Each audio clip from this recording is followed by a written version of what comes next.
नमस्कार मेरे राजस्थान के किसान भाइयों और बहनों। खरीफ के सीज़न की शुरुआत हो चुकी है और इस सीज़न को लेकर जितनी हमारे मन में खुशी है उतनी ही चिंता भी है, क्योंकि हर साल किसानों को मौसम की मार झेलनी पड़ती है और उनका कोई सहारा भी नहीं होता है।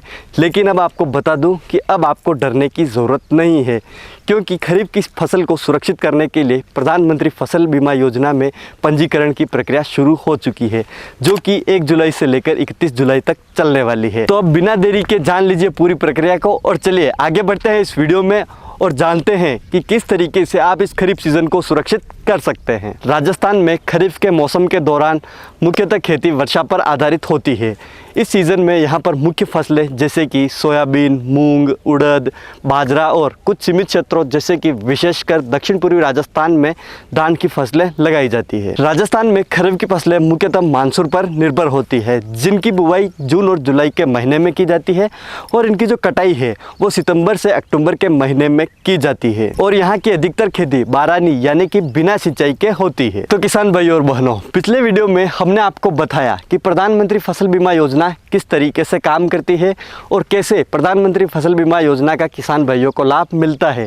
तो आइए अब आपको सुनवाते हैं एक ऐसे किसान को जिन्हें प्रधानमंत्री फसल बीमा योजना का लाभ मिला है। मैं सुरेंद्र चौधरी, गांव नया गांव, पड़ासोली पटवारी हल्के में आता है, दूदू तहसील, जिला जयपुर में। हमारे यहाँ पे ज़्यादातर मूंग, चने और ज्वार, बाजरा, गेहूँ, जौ, सरसों ये मुख्यतः होती है खेती। 5,000 रुपये पर बीघा के हिसाब से यानी कि 20,000 पर हेक्टेयर के हिसाब से खर्चा आता है एक फसल का। जैसे फसल हमने बोई, उसमें पैसा लगाया और फिर जब फसल लेने के टाइम आया तो फसल मौसमी बीमारी से, बारिश से नष्ट हो गई तो वो पूरा हमें भुगतना पड़ता था। अब बीमे से कुछ तो मिलता है। हमारी अभी जस्ट जैसे पिछली बार ही खरीफ की फसल 2023 वाली ख़राब हुई थी, तो उसमें हमें बीमा राशि 4,000 रुपये पर बीघा के हिसाब से मिले थे। मूंग की फसल के भी मिले थे और पीछे जो चनों की फसल थी रबी की, उसके भी पैसे मिले थे 4,000 रुपये बीघा। तो किसान भाइयों, आपने जाना कि इस योजना के कितने फ़ायदे हैं। बीमा एक, लाभ अनेक। तो चले अब उन प्राकृतिक आपदाओं के बारे में बात कर लेते हैं जो कि खरीफ की सीज़न के लिए एक बड़ा खतरा साबित होती है। खरीफ सीज़न में अत्यधिक वर्षा या बाढ़ का खतरा भी बना रहता है, जिससे खेतों में पानी भर जाता है और फसल नष्ट हो सकती है।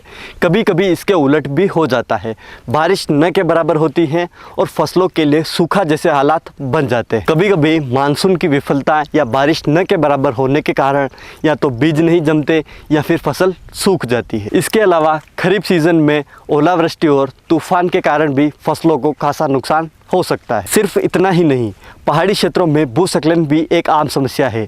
वहीं बढ़ती नमी के कारण फसलों में कीट एवं बीमारियां भी बढ़ जाती है, जिससे भी फसल नष्ट हो सकती है। ऐसे में इन सभी आपदाओं से निपटने के लिए एकमात्र उपाय नज़र आता है फसल बीमा, जो इन प्राकृतिक आपदाओं एवं कीटों और बीमारियों से होने वाले फसल नुकसान को कवर करता है। अगर फसल को कोई भी नुकसान होता है तो बीमा दावा राशि से नुकसान की भरपाई हो जाती है और किसान अचानक हुए आर्थिक संकट के नुकसान से बच जाते हैं। इसलिए फसल बीमा कराना बेहद ही ज़रूरी है। इस योजना की सबसे अच्छी बात यह है कि प्रधानमंत्री फसल बीमा योजना में सभी किसान अपना पंजीकरण करवा सकते हैं, चाहे वो ऋणी या फिर गैर ऋणी किसान हो, चाहे किसान की खुद की ज़मीन हो या फिर वो किराए की ज़मीन पर खेती करता हो। इसके साथ ही सीमांत और लघु सीमांत सभी किसान इस योजना का लाभ ले सकते हैं। चलिए अब मैं आपको उन ज़रूरी दस्तावेजों के बारे में बताता हूं जो कि प्रधानमंत्री फसल बीमा योजना में पंजीकरण करवाने के लिए अनिवार्य होते हैं। सबसे पहले ज़मीन के दस्तावेज, यानी कि भूमि धारक किसानों के लिए खसरा खतौनी और बटाईदार किसानों के लिए समझौता पत्र आवश्यक होता है। इसके साथ ही आधार कार्ड की फ़ोटोकॉपी, बैंक पासबुक की फ़ोटोकॉपी, फसल बुआई के प्रमाण पत्र जैसे कि पटवारी रिपोर्ट या फिर ग्राम पंचायत सत्यापन, मोबाइल नंबर और पासपोर्ट साइज फ़ोटो, ये सभी दस्तावेज प्रधानमंत्री फसल बीमा योजना में आवेदन के लिए ज़रूरी होते हैं। चलिए अब वीडियो में आगे बढ़ते हैं और मैं आपको बताता हूं कि आप प्रधानमंत्री फसल बीमा योजना में आवेदन कहां करवा सकते हैं। प्रधानमंत्री फसल बीमा योजना के अंतर्गत आवेदन के लिए ऑनलाइन और ऑफलाइन दोनों तरीके की सुविधाएं मुहैया करवाई गई है। ऋणी किसानों का बीमा उनकी सहमति से बैंक से स्वतः ही हो जाता है, लेकिन उन्हें इस बात का विशेष ध्यान रखना है कि यदि वह अपने खेत में फसल बदल रहे हैं तो उन्हें बैंक में जाकर इसकी सूचना देनी होगी। किसान डाकघर में जाकर भी फसल बीमा का पंजीकरण करवा सकते हैं। गैर ऋणी किसान जन सेवा केंद्र यानी कि CSC में से भी पंजीकरण करवा सकते हैं। किसान भाई एवं बहन क्रॉप इंश्योरेंस ऐप या फिर राष्ट्रीय फसल बीमा पोर्टल के माध्यम से स्वयं ही फसल बीमा के लिए घर बैठे ही पंजीकरण कर सकते हैं। सिर्फ इतना ही नहीं, जिन क्षेत्रों में इन सभी में से कोई भी सुविधा उपलब्ध नहीं है वे किसान AIDE ऐप के माध्यम से बीमा प्रतिनिधि के द्वारा घर बैठे ही पंजीकरण की सुविधा प्राप्त कर सकते हैं। योजना के लिए राज्य सरकारों द्वारा अधिसूचना जारी की जाती है कि किस राज्य के किस जिले में कौन सी फसल अधिसूचित की गई है।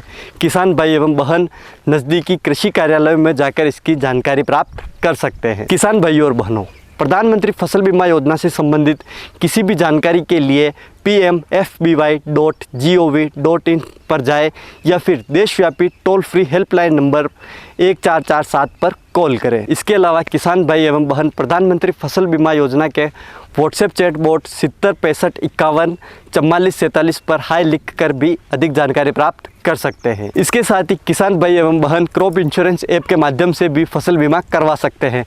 फसल बीमा से जुड़ी सभी अन्य जानकारियों एवं नए अपडेट के लिए प्रधानमंत्री फसल बीमा योजना के सोशल मीडिया साइट्स को फॉलो ज़रूर करें। तो किसान भाइयों, आज के इस वीडियो में हमने जाना प्रधानमंत्री फसल बीमा योजना के बारे में कि ये योजना कैसे लाभ देती है, किस तरीके से आप इसका आवेदन कर सकते हैं और कैसे आपको यदि फसल में नुकसान होता है तो कैसे आप इससे मुनाफा ले सकते हैं। तो उम्मीद है कि आपको वीडियो पसंद आया होगा। अगर ये वीडियो पसंद आया हो तो इस वीडियो को लाइक करें, साथ ही दूसरे किसान भाई तक इस वीडियो को शेयर जरूर करें। मिलूंगा इसी प्रकार की एक और इंटरेस्टिंग जानकारी के साथ में अगले वीडियो में, तब तक के लिए धन्यवाद।